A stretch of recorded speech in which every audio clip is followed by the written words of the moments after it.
Last class में हमने वो स्टैंडिंग वेव पढ़ा था ना, उसकी इक्वेशन थोड़ी अलग थी, साइन कॉस दोनों आता है उसमें, ठीक है ना, उस तरीके का। आज उसका एक एप्लीकेशन स्टडी करना है, एक उसमें बेसिक फॉर्मूला है, एकदम इजी फॉर्मूला, ठीक है, उसके बेस पे प्रॉब्लम आते हैं, और ये जो इजी फॉर्मूला है ना उससे क्वेश्चन आते हैं, कॉम्पिटिटिव लेवल पर अगर देखोगे तो उससे क्वेश्चन आते हैं, अलग अलग क्वेश्चन भी देखेंगे। और टॉपिक लिखो standing wave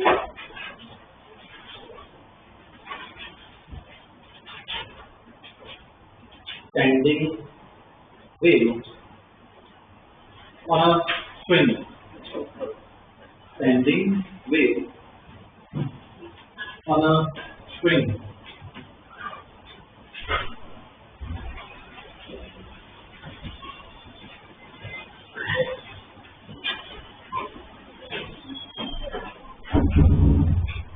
standing wave on a string, ठीक है। उसमें भी है ना दो केस आते हैं, आज हम एक केस पढ़ेंगे, तो केस 1 लिखो उसमें, case 1 string space at both ends, string space at both ends, string space at both ends, okay. Standing wave study करना जो हमने लास्ट क्लास में स्टडी किया था, मैंने ना ग्रुप में एक वीडियो डाला है, ठीक है, क्लास के बाद आराम से वीडियो देखना, ठीक है, 2-3 मिनट का ही है वो वीडियो में। क्या है, एक एक्सपेरिमेंट है सर, वो समझा देता हूँ क्या है। यहाँ पे ना एक ऑसिलेटर होता है, ऑसिलेटर मतलब क्या है कि उसमें से एक पिन होती है, वो पिन ऐसे ऊपर नीचे होती है, इसके साथ कनेक्ट करते हैं स्ट्रिंग के साथ, ऊपर नीचे मतलब बेसिकली क्या स्ट्रिंग क्या करती है, वाइब्रेट करती है। तो उससे क्या होता है, उसमें ना वो डिजिटल क्या कहते हैं सर्किट आती है, नॉब आता है, नॉब घुमाने से तो वो स्पीड चेंज कर सकते हैं, मतलब बेसिकली क्या फ्रीक्वेंसी चेंज कर दो, फ्रीक्वेंसी बढ़ाओगे तो क्या फास्ट ऑसिलेट होगा। तो इसमें ना क्या होता है कि पहले ऐसा शेप बनता है, कम फ्रीक्वेंसी पे ऐसा शेप बनता है, ये जो वेव है ना वो ऐसे ऑसिलेट करता है, मतलब कितना एक सेगमेंट पर फ्रीक्वेंसी और बढ़ाओ, वो नॉब को घुमाओ, तो अब क्या होगा, ऐसे 2 सेगमेंट बनेंगे, ऐसे ऑसिलेट, ये वेव आगे पीछे जाते हुए नहीं दिखेंगे, ऐसे ऑसिलेट, मतलब क्या स्टैंडिंग वेव है और हमने देखा, ठीक है। और बढ़ाओ कितने सेगमेंट मिलेंगे, 3, बढ़ाते जाओ 3, 4, 5, 6 ऐसे सेगमेंट्स तुम्हें मिलेंगे, तो बस इसको क्या कहते हैं स्टैंडिंग वेव, और स्ट्रिंग में हमने अप्लाई किया, तो आज हमें ये स्टडी करना है, ठीक है। जो वीडियो है ना उसमें डेमोन्स्ट्रेट किया, तुम्हें क्लियरली पता चलेगा कि ऐसे 2 बन रहे, 3 बन रहे, तो जैसे 2 बने, हमने उसमें लास्ट क्लास में पढ़ा था 2 स्पेशल पॉइंट्स आते हैं, नोड और एंटी नोड।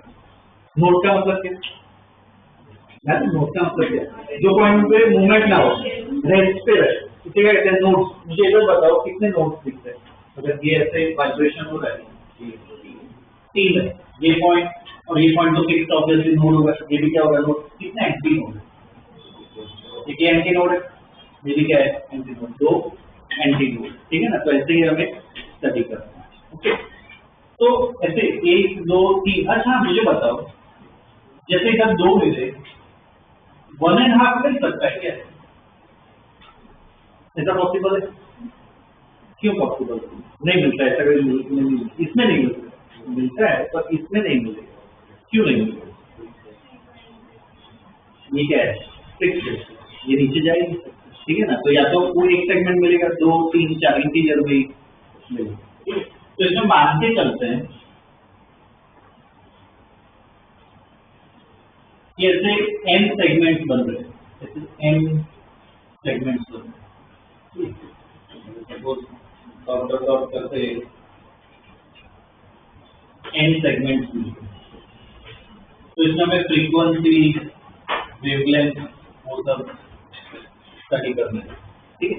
इसकी लेंथ क्या ले लेते हैं, L, ठीक है। इसके लिए एक फॉर्मूला है वो बस लिखना, डायरेक्ट प्रॉब्लम्स डाल देंगे। पहले स्टेटमेंट लिखो, consider a string, consider string of length L. Consider a string of length L. Linear density linear density mu, linear density mu,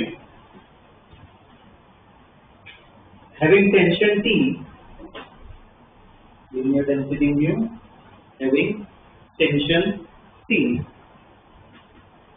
and fixed at both ends, and fixed at both ends. We fixed at both ends. ठीक है, draw करें इसको diagram.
इधर connect करो and पे, and draw करो इधर ending पे, इधर ही आना चाहिए. ठीक है, चलिए ड्रॉ. लिखो the above figure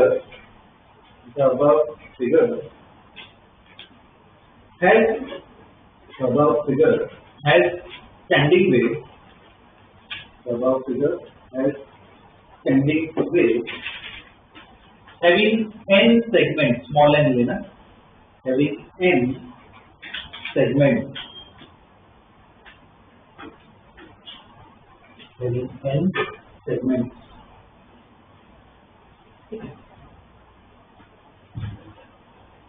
Having n segments. Okay. अब मुझे एम्पलीट्यूड निकालना हो, याद है कल हमने पढ़ा था एम्पलीट्यूड की इक्वेशन पढ़ी थी स्टैंडिंग वेव. क्या क्या एम्पलीट्यूड की इक्वेशन याद है? दो इक्वेशन पढ़ी, 2a sin kx और दूसरी कौन सी थी 2a cos kx. कब कौन सी यूज करनी है? sin kx कब यूज करते हैं? जब नोड से स्टार्ट करते हैं. cos kx कब यूज करते हैं? एंटी नोड से स्टार्ट करते हैं. किधर से स्टार्ट करते हैं? नोड से स्टार्ट करते हैं. कौन सी इक्वेशन आएगी ये? ठीक है, अब मुझे यहाँ पे एंड तक स्टडी करना है. इधर से मैं स्टार्ट कर रहा हूँ तो x इक्वल टू 0, यहाँ पे स्टार्ट कर रहा हूँ x इक्वल टू क्या हो जाएगा l. ठीक है, यहाँ पे मुझे एम्पलीट्यूड लिखना है, तो क्या होगा वो एम्पलीट्यूड? 0 होगी. तो is equal to 2a sin k, x की जगह क्या डाल देंगे? l, है ना, l पे पहुंचे. 2a की इधर क्या होगी? 0 हो गया. sin kl equal to 0. 0 कौन सा एंगल पे होता है? कौन से पे होता है? सिर्फ 0 पे होता है. 0, पाई, 2 पाई, 3 पाई सब पे होता है. तो कौन सा डालना है? इधर 0 कब होगा? जब यहाँ पे 0. यहाँ पे कितना होगा? पाई. यहाँ कितना होगा? 2 पाई, 3 पाई. ऐसे कहाँ से जाएगा? ये कुछ नहीं है. कितने सेगमेंट से? n सेगमेंट से क्या होने वाला है? n पाई. तो यहाँ पे अगर मैं स्टडी करूँ तो 0 नहीं होगा. क्या होगा? n पाई. k को क्या लिख सकते हैं? 2 पाई बाई लैम्डा तो n पाई. पाई कैंसिल हो गया तो लैम्डा इक्वल टू क्या आ गया? 2l by n. ये क्या मिल गया मुझे? इस वेव की वेवलेंथ. लैम्डा इक्वल क्या होता है? 2l by n.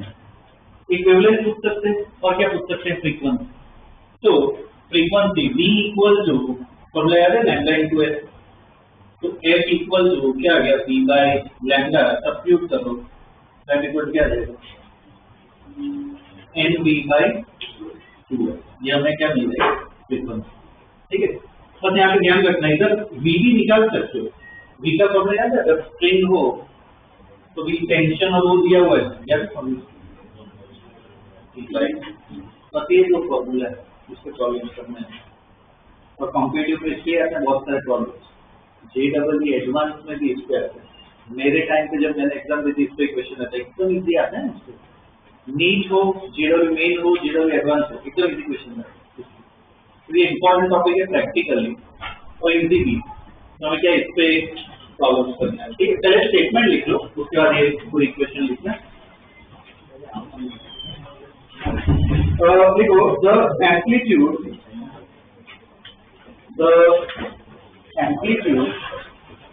is given by the amplitude is given by 2a sin kx. The amplitude is given by 2a sin kx. Since at x equal to 0, since at x equal to 0, there is node. Since at x equal to 0, there is node. There is node. अब ध्यान दो, इधर ये इधर से start करना, ये पूरी इक्वेशन लिखनी, ठीक है। लिखो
ये दो फॉर्मूला मेन ध्यान में रखना है, ठीक है। एक लैम्डा वाला और दूसरा कौन सा, ठीक है, ये अलग अलग, ठीक। अब इसमें ये इसमें ना कुछ डायग्राम्स बनाना, ठीक, बाद में प्रॉब्लम्स पाएंगे। ये केस था अपना, दोनों एंड क्या इफेक्ट है मुझे बताओ। सबसे बेसिक वाइब्रेशन इसमें क्या हो सकता है, कितने सेगमेंट बनाऊंगा, सबसे बेसिक क्या होता है। जैसे एक ही सेगमेंट बना है, ये सबसे बेसिक वाइब्रेशन हो गया, तो इसको क्या कहते हैं, फंडामेंटल मोड। इस वाइब्रेशन क्या कहते हैं, फंडामेंटल मोड, जो सबसे बेसिक होता है। इसका दूसरा भी नाम है, इसको कहते हैं फर्स्ट हार्मोनिक। तीसरा भी नाम है फर्स्ट नॉर्मल मोड। कोई भी आ सकता है क्वेश्चन, ठीक है, हमें पता होना चाहिए। तो इससे क्या अलग अलग डायग्राम्स हमें ड्रॉ करना है, ठीक है। तो पहला लिखो, इसमें फर्स्ट लिखो, उसमें fundamental mode, MODE, fundamental mode slash first harmonic, fundamental mode slash first harmonic slash first normal mode, fundamental mode slash first harmonic slash first normal mode, ठीक है।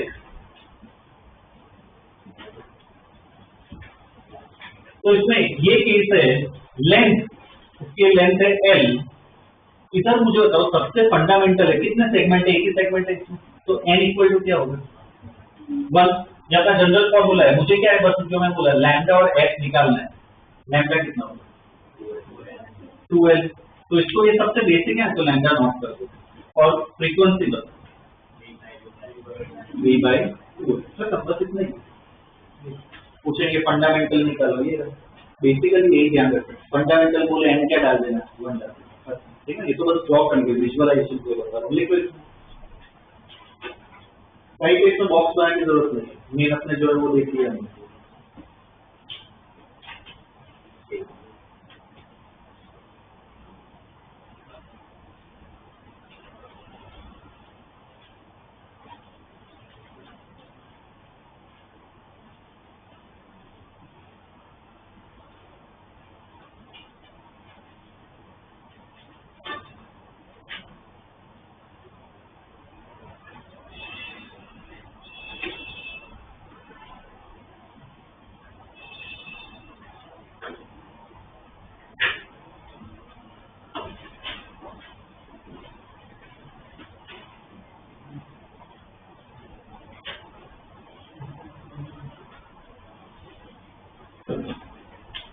चलिए ड्रॉ, इसके बाद लिखो सेकंड नंबर पे सेकंड हार्मोनिक, सेकंड नंबर पे लिखो second harmonic slash second normal mode, second harmonic slash second normal mode slash first overtone, slash first overtone.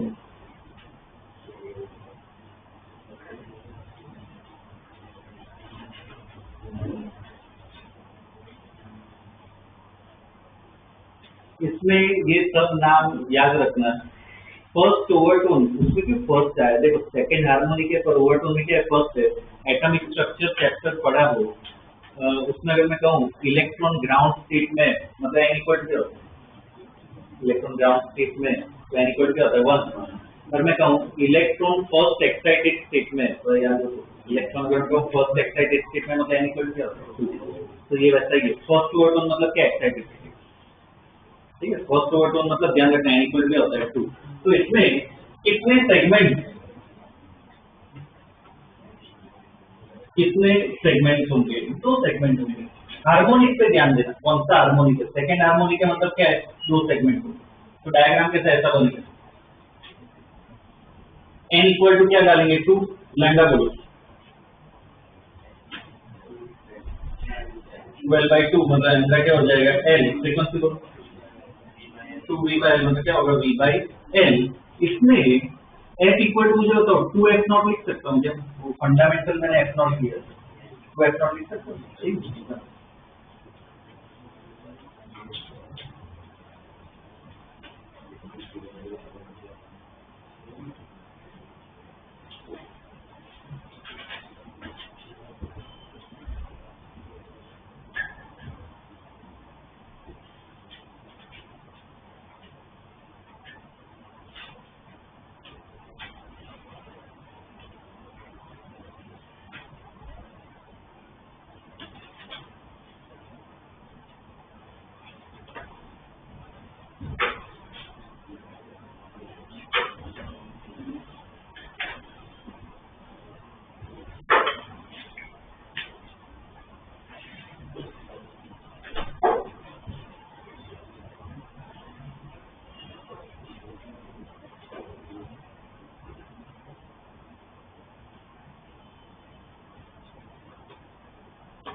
इसके बाद एक और बस ड्रॉ कर लेते हैं, ठीक है। देखो क्या लिखोगे, कौन सा हार्मोनिक होगा, third harmonic slash third overtone, sorry second overtone, third harmonic slash second overtone, और नॉर्मल मोड कौन सा होगा? थर्ड, वो थर्ड ही रहेगा, बस ओवरटोन में ध्यान रखना। Third harmonic slash second overtone और थर्ड नॉर्मल मोड।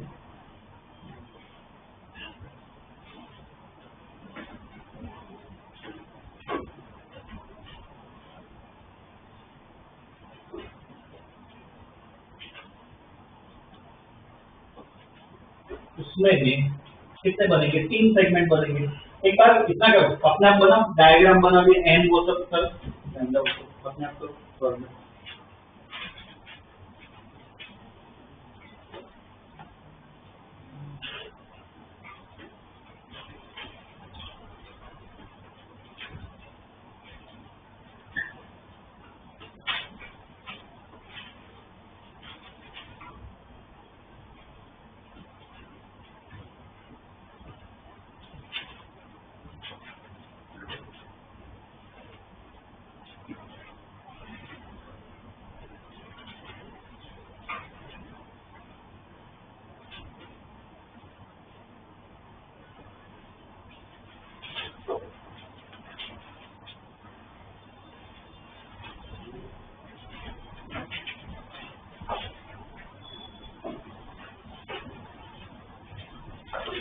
चेक कर लो, ड्रॉ कर लो, 3 सेगमेंट बनाने।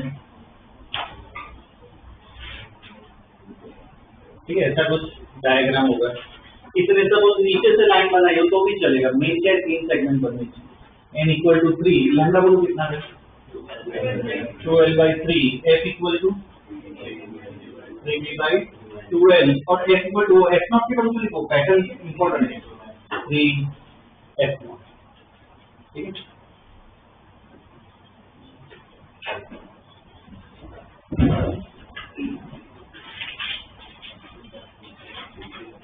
तो इसमें पैटर्न देखना आना चाहिए बस।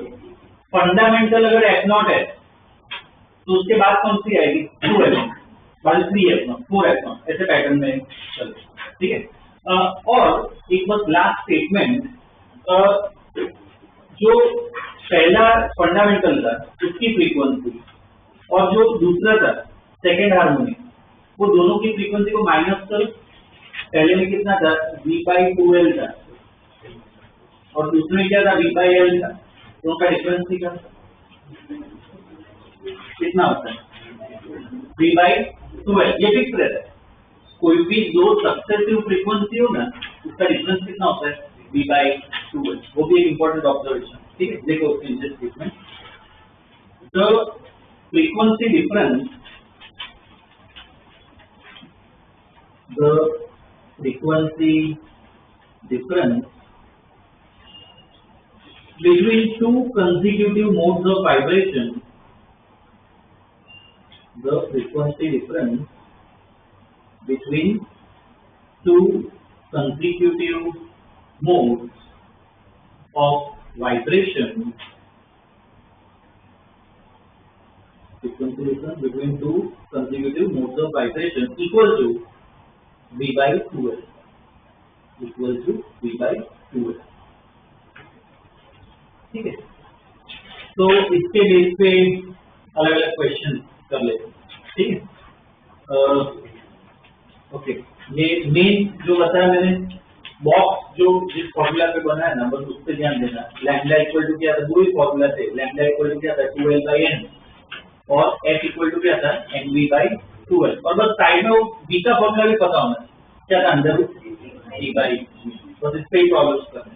ठीक है, उस पे ही आएंगे। देखो question, a string is 30 meters long,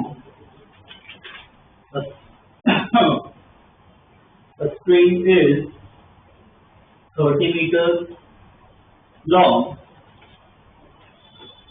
and has mass per unit length.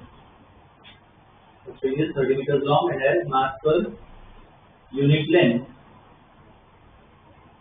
Mass per unit length 9 into 10 raised to minus 3. 9 into 10 raised to minus 3 kg per meter. 9 into 10 to the minus 3 kg per meter. And tension 20 Newton. And tension 20 Newton. ठीक है, इतना दिया होगा. Find fundamental frequency. Find fundamental frequency and the next three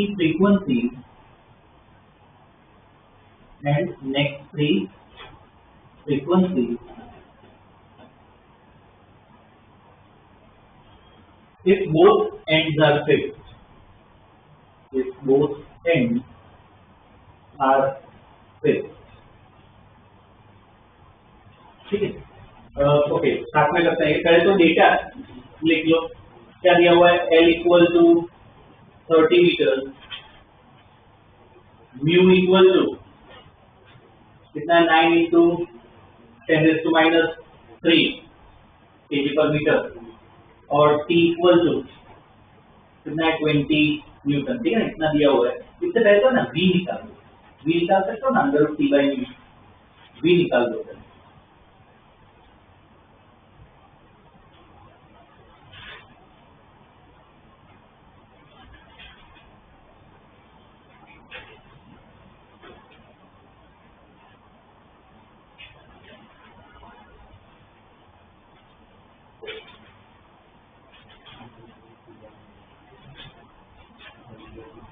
V equal to 1 T by mu.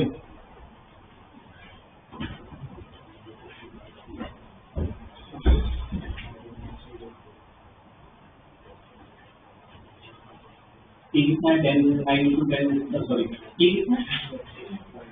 20 Newton upon 9 into 10 to minus 3. तो V कितना आ रहा है इधर से? Under root 2 by 3 into 10 to 2 meters per second. ये आ गई अपनी फ्रीक्वेंसी है, सॉरी वेलोसिटी. ओके, अब फंडामेंटल फ्रीक्वेंसी निकालनी है. मैं जो बताया, जो बॉक्स वाला फॉर्मूला है ना, उसको यूज करो. तो फॉर्मूला क्या था फ्रीक्वेंसी का? NV by 2L. N क्या डालोगे? 1. खत्म. ठीक है, लिख लो. Fundamental frequency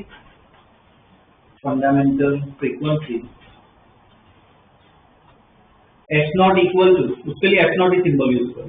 fundamental frequency F not equal to क्या हो जाएगा? V by 2L. V by 2L डाल दो वैल्यूज.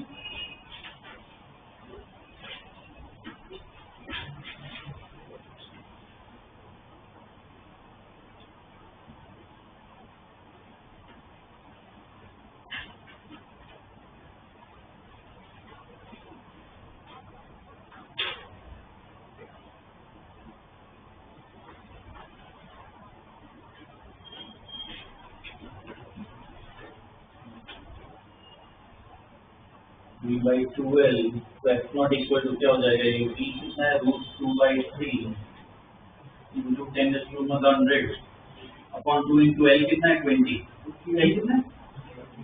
30. तो F नॉट इक्वल टू कितना हो जाएगा? ये 5 रूट 2 by 9 30. ठीक है ना, ये F नॉट आ गया.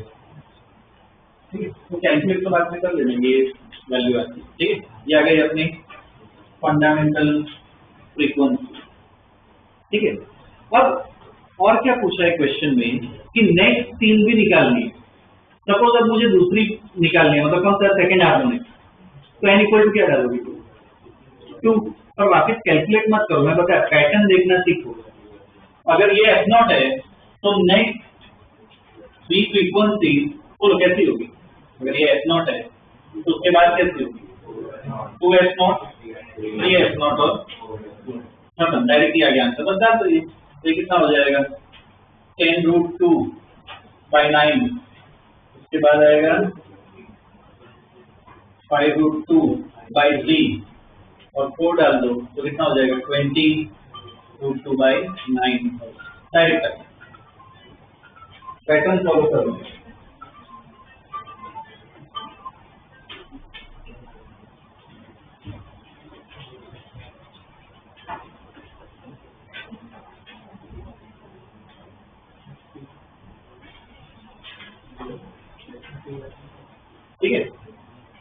पर ऐसे कैलकुलेशन करने ऐसे ही प्रॉब्लम आएंगे, जैसे पैटर्न देखो कौन सा फॉर्मूला लगाना है।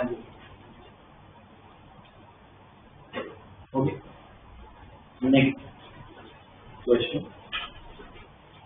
a string vibrates in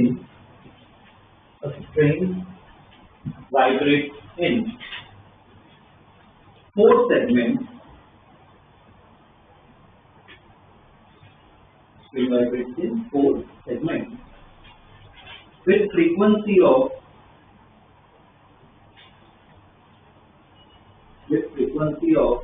400 hertz. With frequency of 400 hertz. What is the fundamental frequency? What is the fundamental frequency and the frequency which will cause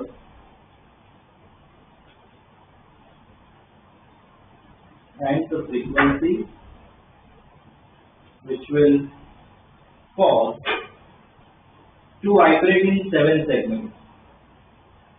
The frequency which will cause to vibrate in 7 segments. ठीक है, अब देखो इसमें वो length mu temperature कुछ नहीं दिए, बस फ्रीक्वेंसी दे रखी और फ्रीक्वेंसी पूछी। 4 सेगमेंट है, मतलब कौन सा हार्मोनिक है, जितने सेगमेंट उतना हार्मोनिक है। 4th हार्मोनिक है तो उसमें फ्रीक्वेंसी में क्या लिख सकता हूँ, 4 F0 डायरेक्ट वही लिख सकते हो ना। तो अगर 4 फ्रीक्वेंसी फंडामेंटल F0 है क्या, डायरेक्ट 4 F0 लिख सकते हो। लिखो 4 segments equal to 4th harmonic, 4 segments equal to 4th harmonic। तो क्या लिखेंगे, 4F0 इक्वल टू क्या दिया है 400, 4F0 इक्वल टू 400। तो क्या आ गया, F0 क्या आ गया 100 हर्ट्ज हो गया। उसके बाद भी कुछ पूछा, एक आ गया अपना answer F0 equal to 100 hertz. Simplify 4F0 equal to 400, तो F0 इक्वल टू क्या होगा 100 हर्ट्ज। उसके बाद भी पूछा 7 सेगमेंट्स में वाइब्रेट करना है तो कितनी फ्रीक्वेंसी होनी चाहिए, वो पूछ क्या हो जाएगा 7F0, मतलब कितना आ गया आंसर 700। ठीक है, डायरेक्टली तो for 7 segment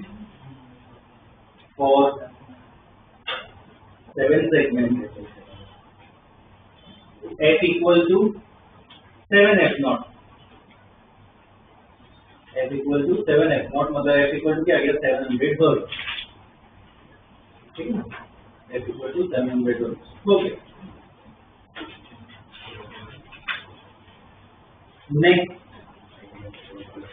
next question, a 1.5 meters long rope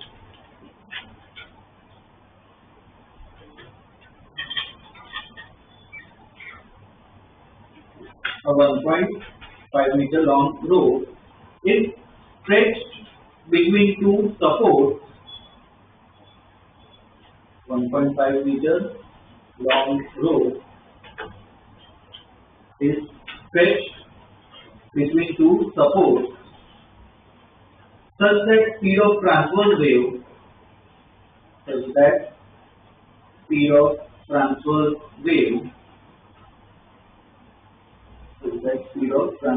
wave is 48 meters per second. Is 48 meters per second. ठीक है, find wavelength and frequency. Find wavelength and frequency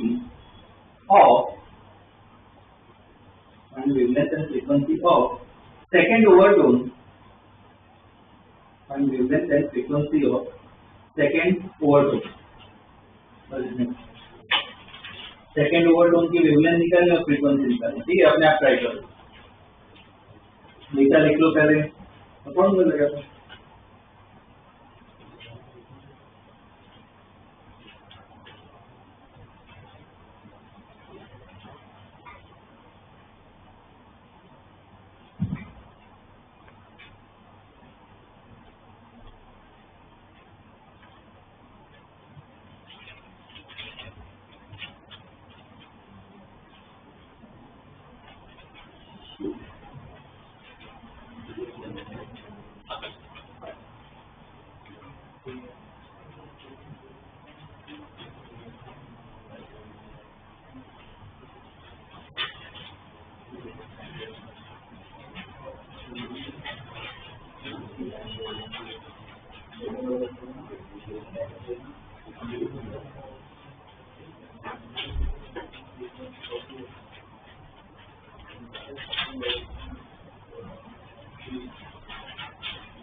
आ रहा है क्या answer?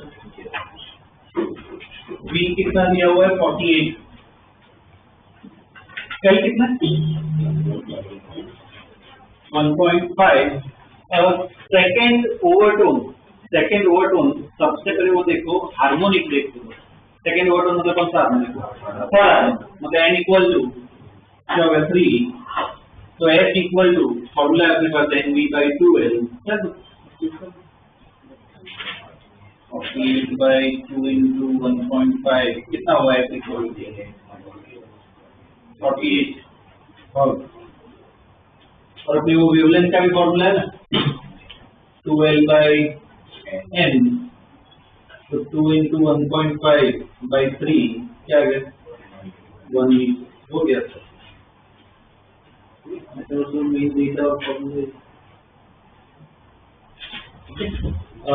Next question. A string fixed at both ends. A string fixed at both ends has fundamental frequency. String fixed at both ends has fundamental frequency of 300 Hz. Fundamental frequency of 300 Hz.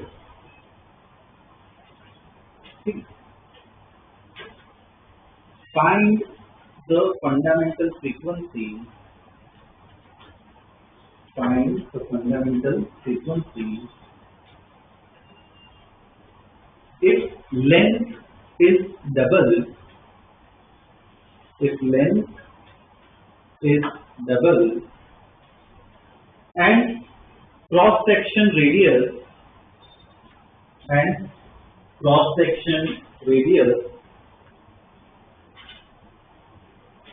is increased to 3 times. And cross section radius is increased to 3 times.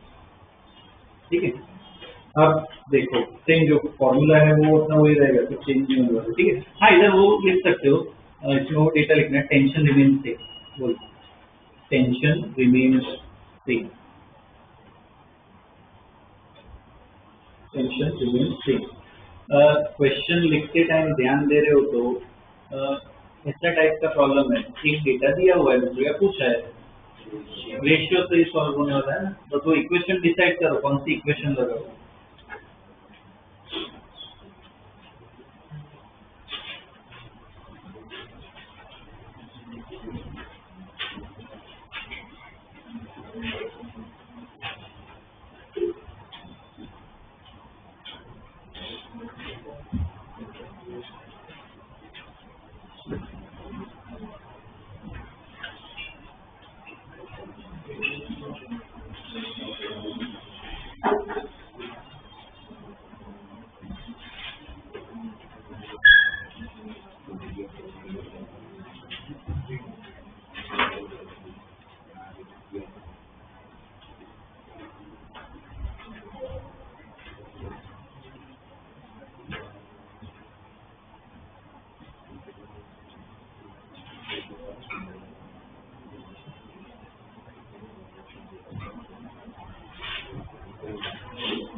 Formula decide किया गया, कौन सा लगेगा formula, बाद में ratio लिख पाएंगे ना।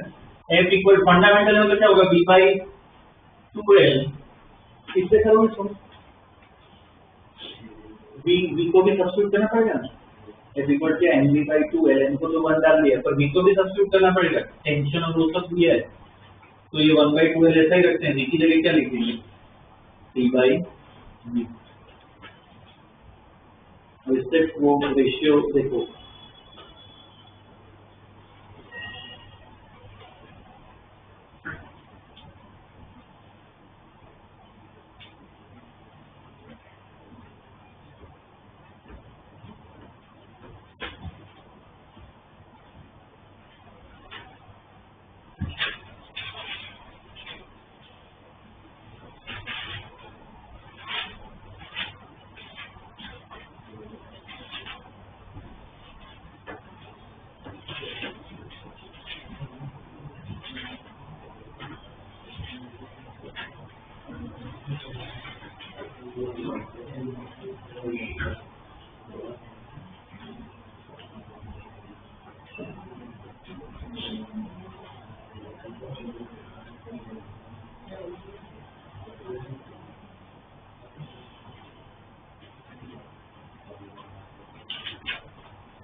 इसमें देखो यहाँ तो सॉल्व करते हैं, यहाँ पे इधर मतलब पहले तो कांस्टेंट क्या है, टू तो चलो एक कांस्टेंट, और क्या क्या चेंज नहीं हो रहा है, एक टेंशन चेंज नहीं हो रहा है, लेंथ चेंज हो रही है, पहले एल की सपोज, तो अब क्या हो गई 2l, लेंथ चेंज हो रही है, म्यू जो है स्प्रिंग सेम है, मतलब सपोज पहले एल्यूमिनियम की बनी है, दूसरी भी एल्यूमिनियम की बनी है, म्यू सेम होगा कि अलग, म्यू सेम होगा कि अलग, कुछ एक और चीज है ना सेम होती है, एक वायर एल्यूमिनियम का बना है, दूसरा भी एल्यूमिनियम का बना है, पर थोड़ी साइज अलग है, तो एक चीज सेम रहती है, एक और चीज डेंसिटी सेम रहती है, पर कौन सी डेंसिटी, ये वाली, ये भी डेंसिटी ही है, कौन सी डेंसिटी, वो मास अपॉन वॉल्यूम पर, वो डेंसिटी क्या रहती है सेम, म्यू अलग होता है, रो क्या रहता है सेम, तो इसको है ना उसमें पहले कन्वर्ट करना पड़ेगा, तो जिसको क्लिक हो गया वेल गुड, जिसको ना हो तो इसमें लिखना है, स्टार बना के ना लिखना उसमें स्टेटमेंट कि since material is same,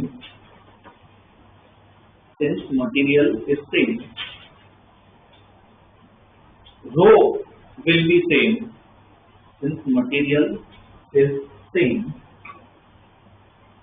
rho will be same, but mu will be different,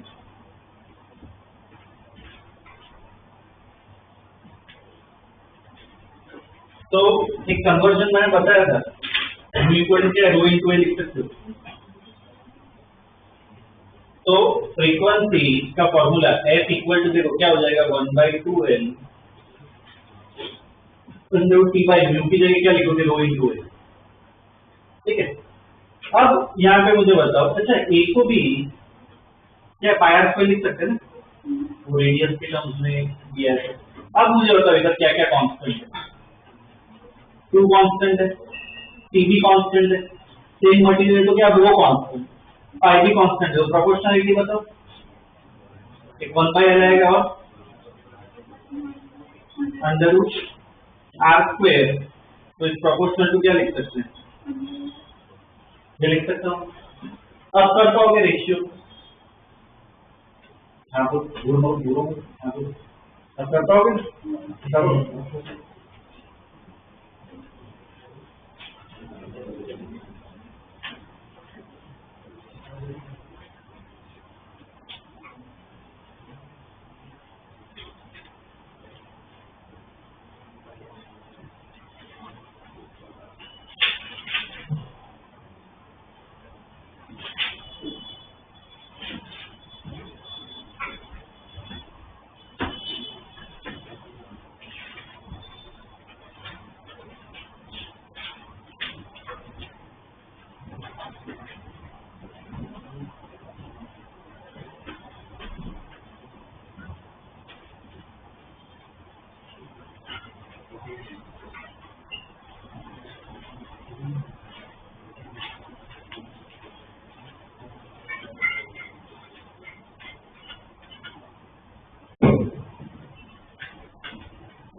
क्या हो जाएगा, ratio F1/F2 equal to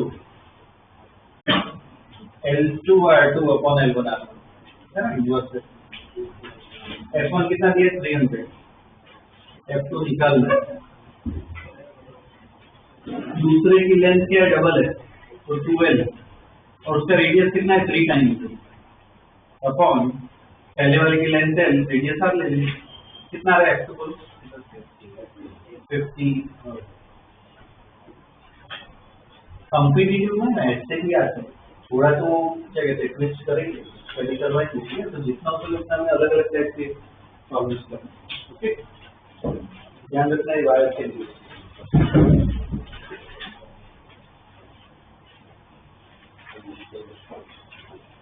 okay,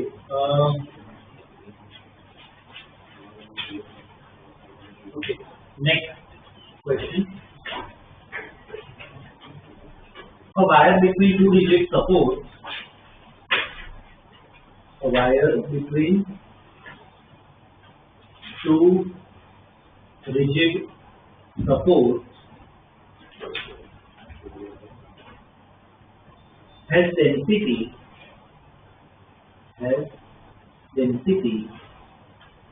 0.05 gram per centimeter, 0.05 gram per centimeter, and tension pure 50 Newton, and tension 450 Newton, ठीक है, tension 450 Newton, okay. The wire resonates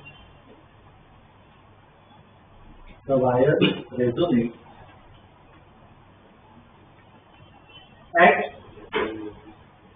420 Hz. The wire resonates at 420 Hz, and the next resonance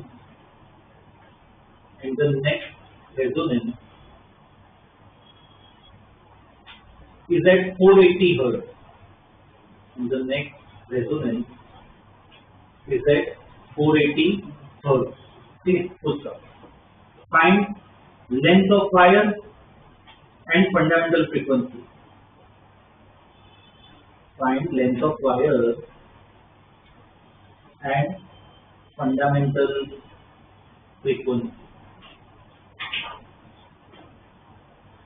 इसमें ये से पहले data लिखे, mu जो है वो सीजीएस में दिया है, ग्राम पर सेंटीमीटर, तो पहले उसको ऐसा ही नहीं करो, केजी पर मीटर में करो, लॉजिकली करना एकदम इजीली हो जाएगा। करो,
इसमें 420 नहीं होता, 420 फंडामेंटल ले सकता हूँ, 420 फंडामेंटल ले सकते हैं, 420 भी और 480 भी है, 420 को फंडामेंटल ले सकते हैं, दिया नहीं है, फिर कोई भी हो सकता है, सेकेंड आर्म में थर्ड फोर्थ फिर कोई भी हो सकता है, नहीं पता, और उसके बाद वाला दिया है, तो क्या करें, लिख दिया उसके बाद वाला भी दिया, मैंने एक स्टेटमेंट लिखवाया था, तो डिफरेंस है किसके बराबर होता है, V/2, पक्का आंसर उधर से ही आएगा, ऐसे कोई क्वेश्चन है, ये नो डिफरेंस जो है that is equal to what, V/2L, करो अप्लाई,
करना है सॉल्व, क्या रहा है आंसर, क्या रहा है आंसर, एल कितना 2.5 आ रहा है, इसमें देखो जो डिफरेंस है 480 माइनस 420, वो डिफरेंस किसके बराबर होगा, V/2L, कभी भी ऐसा क्वेश्चन आया तो वो वाला स्टेटमेंट यूज करो, ये जो डिफरेंस है क्या V/2L के बराबर होता है, तो ये अपना 60 आया is equal to V/2L, L निकालना है ना, तो V कैसे निकालना,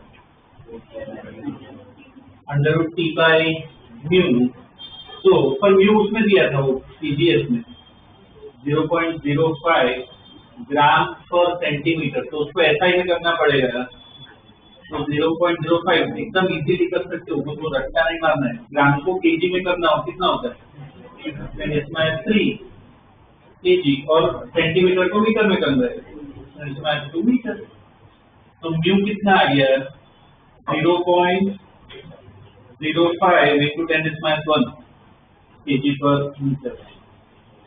मैं इसको 0.005 लिख सकते kg per meter. तो v निकाले हम अंडर रूट t कितना होगा 450 है ना अपॉन ये भी है 0.005 ये सॉल्व को इससे भी आ जाएगा कितना रहेगा 300 मीटर पर सेकंड तो यहाँ पे डाल दें equal to 300 upon 2 into L तो एल कितना आ रहा है इससे 2.5 मीटर एक आंसर आ गया उसमें ठीक है और क्या पूछा और भी पूछा था ना फंडामेंटल फ्रीक्वेंसी एफ नॉट क्या होता है v by 2 है v कितना है 300 2 into L 2.5 कितना है 60 हर्ट्ज ये क्या है फंडामेंटल फ्रीक्वेंसी ठीक है अब देखो एक ऑब्जर्वेशन बताता हूँ जो दो फ्रीक्वेंसी थी ना उसका डिफरेंस देखो यही आएगा फंडामेंटल ही आएगा क्यों वो v by 2 है देखो ठीक है तो डायरेक्ट मतलब इसको सॉल्व करके दिया बाकी दो फ्रीक्वेंसी दी उसका डिफरेंस फंडामेंटली होता है 60 होता है मुझे पैटर्न बता सकते हो फंडामेंटल 60 है उसके बाद क्या है 120 180 240 उस पैटर्न में चलेगा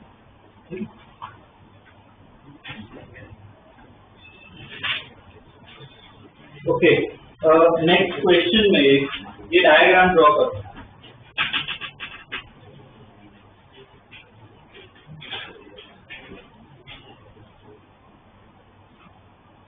डायग्राम ड्रॉ करो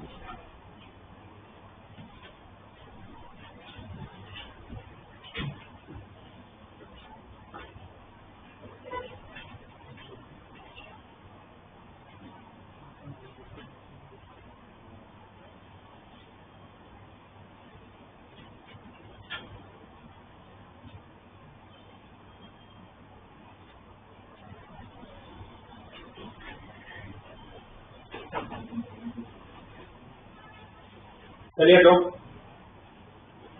देखो क्वेश्चन लिखो length of wire between pulley length of wire between pulleys is 1.5 meters and mass is 15 grams and mass is 15 grams ठीक है the wire is vibrating between pulley the wire is vibrating between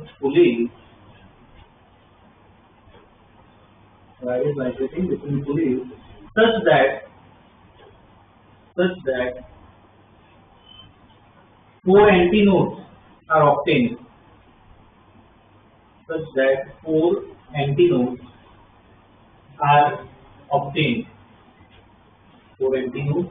obtained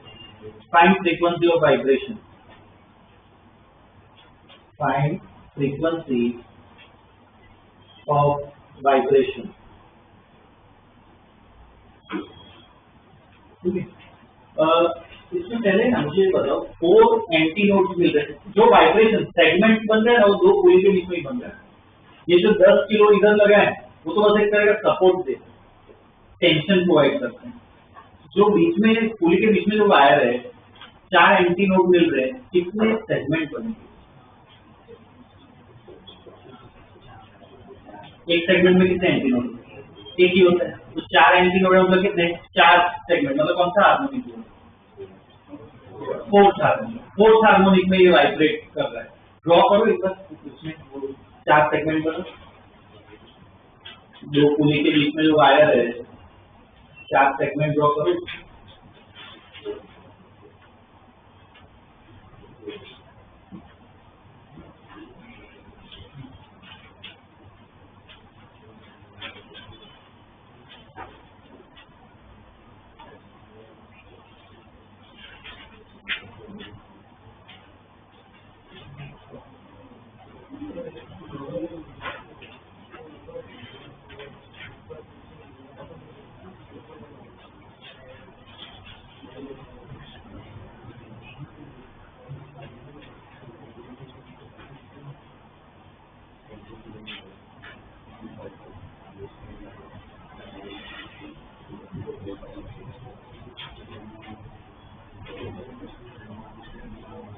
किया draw.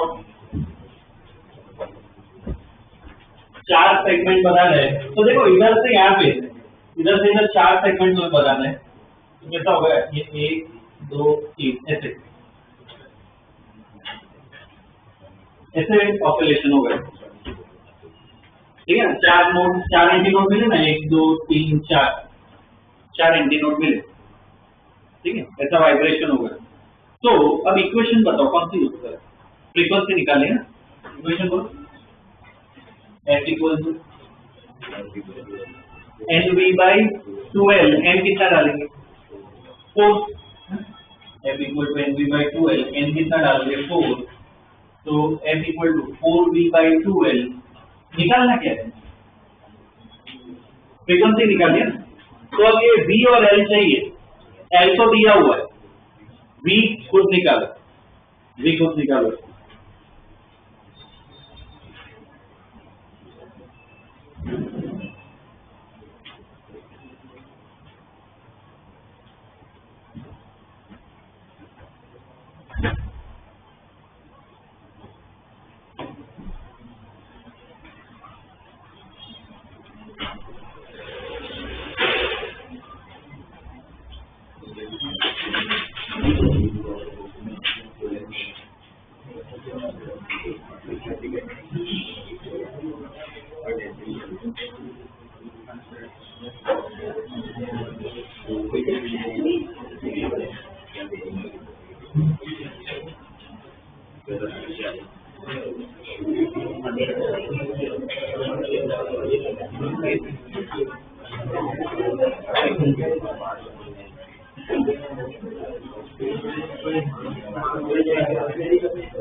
इसमें देखो V निकालना पड़ेगा, तो F equal to तो ये तो 2 हो जाएगा बाई L।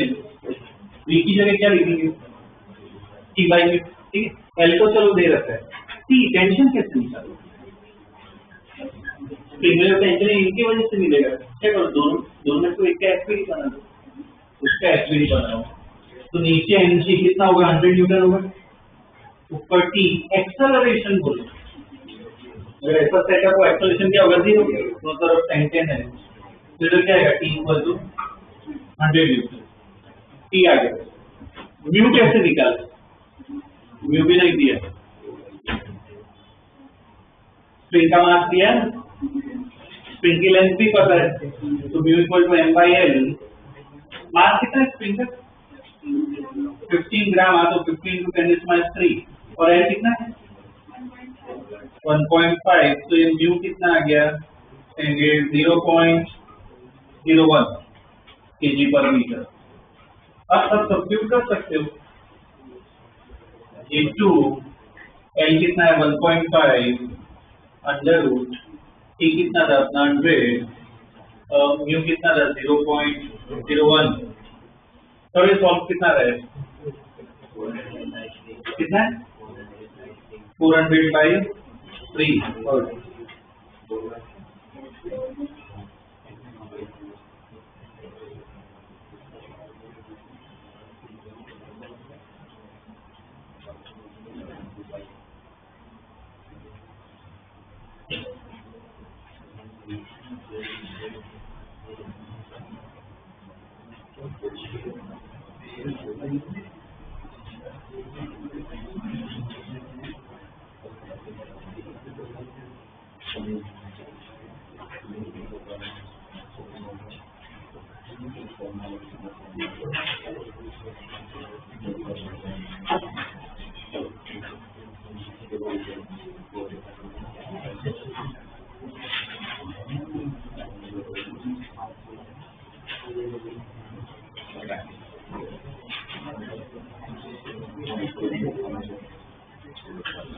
ऐसे बहुत सारे वेरिएशन आते हैं, इसीलिए क्वेश्चन कॉम्पिटिटिव में इससे आते हैं कि हम बहुत सारे वेरिएशन पे क्वेश्चन ठीक है।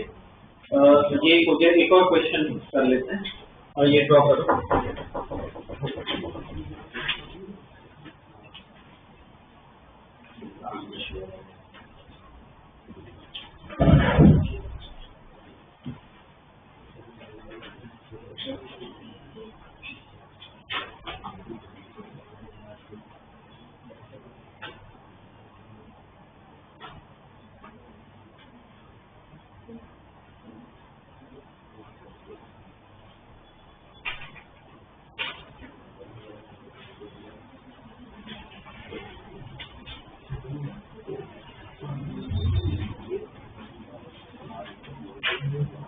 चलिए ड्रॉ क्वेश्चन लिखो, 2 rods A and B, 2 rods A and B of same length and material, 2 rods A and B of same length and material are vibrating at same frequency, are vibrating at same frequency, vibrating at same frequency. ठीक है, तो sir find ratio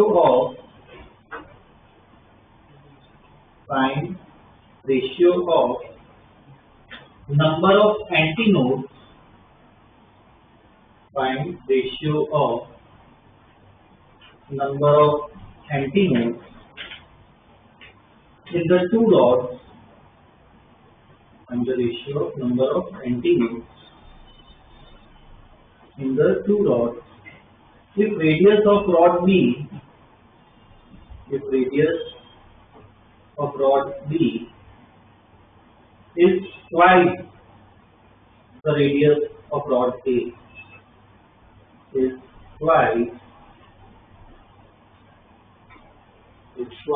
the radius of rod A.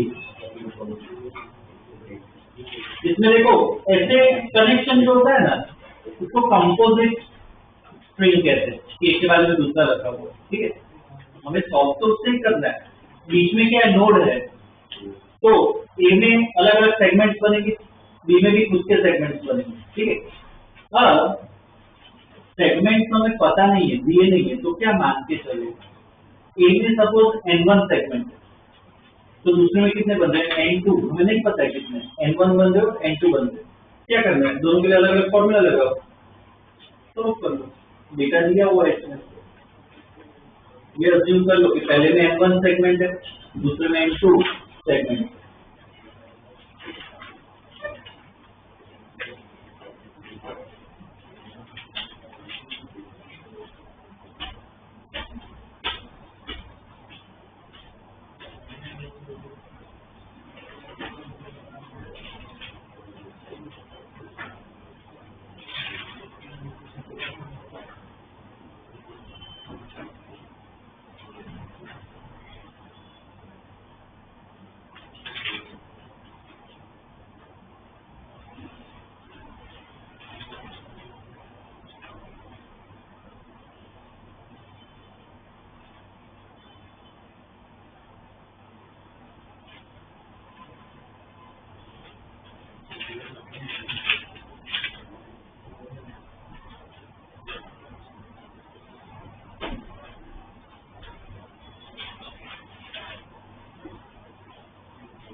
1:2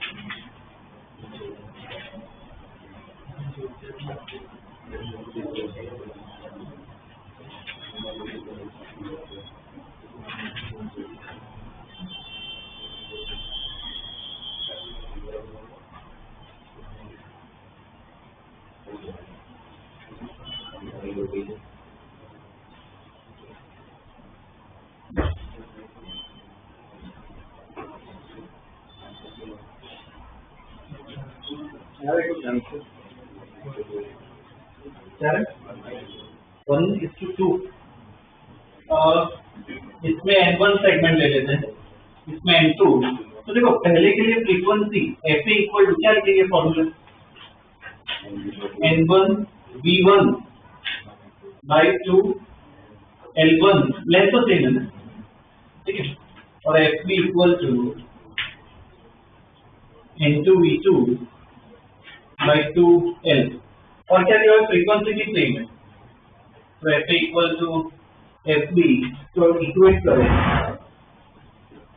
तो N1 V1 by 2L equal to N2 V2 by 2L, will cancel, N1 V1 equal to N2 V2। अब जब ratio निकाल तो V को भी सब्स्टिट्यूट करना पड़ेगा, अंडर रूट T1 बाई म्यू1, ये क्या हो जाएगा under root T2 by mu. अब एक ही कनेक्शन हो तो टेंशन क्या रहता है, ये कभी दिया नहीं होगा क्वेश्चन, एक कनेक्शन हो पूरा, टेंशन क्या रहता है सेम, तो T1 और T2 क्या है सेम है, तो ये कैंसिल हो गया, म्यू को मतलब N1 by under root mu one equal to N2 by under root mu two, mu भी नहीं दिया, क्या करें, क्या लिख सकते हैं रो इंटू A1, क्या हो जाएगा रो इंटू A2, और A1 को भी क्या लिख सकते हैं पाई R1 स्क्वायर, ये हो जाएगा पाई R2 स्क्वायर, तो N1 बाई रो और pi cancel, N1 by R1 equal to N2 by R2, तो N1 by N2 equal to क्या हो जाएगा R1 बाई R2, और क्या दिया हुआ है पहले का रेडियस R है तो दूसरे का डबल है, क्या आंसर 1:2, ठीक है ना। यह देखो ये जो रेशियो है वो तो सेगमेंट का रेशियो है, क्वेश्चन में क्या पूछा एंटी नोड का, क्या होगा सेम ही होगा, हमने अभी डिस्कस किया एंटी नोड और सेगमेंट क्या होता है सेम नंबर होते हैं, ठीक है, तो यही अपना आंसर आएगा, ठीक है। ये लास्ट में जो हमने 2-3 प्रॉब्लम की ना वो एक्चुअल कंपेटिटिव लेवल के, इसमें अलग अलग क्या ऐसे वेरिएशन आते हैं, ठीक है, जितने ऐसे अलग क्वेश्चंस करोगे उतनी क्लैरिटी आएगी, ठीक है।